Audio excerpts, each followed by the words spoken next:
আজ দেখাবো প্রায় হারিয়ে যাওয়া গ্রাম বাংলার একটা অতি পরিচিত রেসিপি। তো চলো তাহলে দেখা যাক কী এই রেসিপি।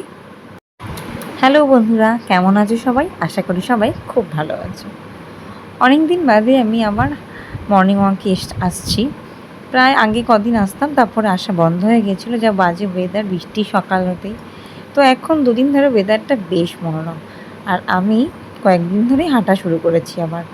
আর আজকে সেরকমই হেঁটে বাড়ি ফিরছিলাম, হঠাৎ দেখলাম মাঠের মধ্যে এরকম সুন্দর একটা ঝর্ণার মতো বেরোচ্ছে, মানে জলের যে মিনি থাকে সেখানে হাত পা ধুয়ে আসার সময় দেখলাম একটা জঙ্গলের মধ্যে অনেকগুলো খারকোল হয়ে আছে। এখানের মানুষ প্রায় চেনেই না সেটা, আর খাওয়া তো দূরের কথা, কিন্তু আমরা এটা খুব ভালোবাসি। যদি হয় খারকোল পাতা বাটা, সেদিন এক থালা ভাত নিমেষে আমরা শেষ করে দিতে পারি। তো এই খারকোলগুলো নিয়ে আমরা মর্নিং ওয়াক থেকে ফিরে যাচ্ছি। এসে আমি এক জায়গায় রেখেছি, তারপর কাকিমা বাড়ির পাশে থেকে এত খারকোল তুলে দিল। মানুষ নাকি এখানে জানেই না যে এটা খাওয়া যায়, আর এটা রান্না করে খেলে কত সুস্বাদু লাগে, যে এক থালা ভাত নিমেষেই শেষ হয়ে যায়।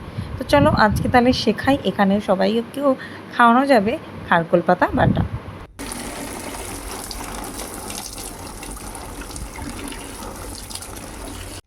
প্রথমে খারকোলগুলোকে খুব ভালো করে মাটি ঝরিয়ে নিতে হবে, কারণ শিকড়ের মধ্যে প্রচুর মাটি থাকে।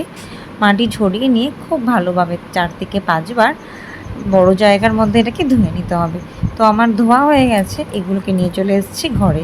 তো জল একটু ঝরানোর পর এগুলোকে আমি কুচি কুচি করে পাতাগুলোকে কেটে নিয়েছি, আর যে ডাঁটগুলো আছে সেগুলো থেকে আমি আঁশ ছাড়িয়ে নিলাম। আমরা বাড়িতে পাতা ও ডাঁটি দুটোকেই একসাথে ব্যবহার করে থাকি। অনেকে হয়তো শুধুমাত্র পাতা ব্যবহার করে, কিন্তু দুটো একসাথে করলে এর স্বাদটা অনেকটা বেশি ভালো লাগে। আমি এই সাইজেরই কেটেছি পাতা আর ডাঁটিগুলো, কারণ এগুলো ভাজা হবে, বাটা হবে, অনেক প্রসেস আছে, তাই জন্য খুব ছোট করে না করলেও হবে। যেহেতু এখানকার মানুষ এটা কোনো দিনই খায়নি, তাই একটু ভয়েই ছিলাম, আর এই জন্য আমি হালকা জলে ভাপিয়ে নিয়েছি 3 থেকে 4 মিনিটের জন্য। ওদেরকে একটা জায়গায় নিয়ে নিয়েছি পেঁয়াজ কুচি, রসুন, শুকনো লঙ্কা আর কালো জিরে। শুকনো লঙ্কা, কালো জিরে আর কয়েক কোয়া রসুন আগে শুকনো কড়াইতে ঢেলে আমি একটা জায়গায় উঠিয়ে রেখেছি। এরপর তেলে দিয়ে দিয়েছি পেঁয়াজ, আর এই যে সেদ্ধ করে রেখেছিলাম সেটাকে আমি ঝুড়িতে জল ঝরাতে রেখে দিয়েছি। পেঁয়াজটা একটু ভাজা ভাজা হতেই আমি দিয়ে দিলাম শাকটা। তারপর এর মধ্যে দিয়ে দিলাম স্বাদ মতো নুন আর 2-3 কোয়া রসুন। কয়েক কোয়া রসুন আমি শুকনো খোলায় টেলে নিয়েছি, আর কয়েক কোয়া রসুন আমি শাকের সাথে তেলের মধ্যে দিয়ে দিয়েছি 3 থেকে 4টে কাঁচা লঙ্কা। যে যেমন ঝাল খাও সেই পরিমাণে ঝাল দিতে পারো, যেহেতু আমি শুকনো লঙ্কাও দিয়েছি, খুব বেশি কাঁচা লঙ্কা এই জন্য আর দিলাম না। যখন শাকটা সিদ্ধ করে আমি ঝুড়িতে রেখে দিয়েছিলাম, তখন একটা লেবুর অর্ধেকটা আমি দিয়ে দিয়েছিলাম, যাতে গলা ধরার ভয়টা একদম থাকে না। আমি এটাকে 2-3 মিনিটের মধ্যে মিক্সিতে পেস্ট করে নিতে পারতাম, কিন্তু শিলে বেটে খাওয়ার যে মজাই আলাদা, তাই একদম শিলনোড়ার কাছে চলে এলাম। এটা প্রায় শিলটা ব্যবহার হয় না, খুব কম ব্যবহার হয়, কিন্তু বাটাবাটি শিলে ছাড়া একদমই ভালো লাগে না। তো আমি চাইলে চলে এসেছি শিলনোড়া বাটবো বলে। চলো এটাকে বেটে নেওয়া যাক।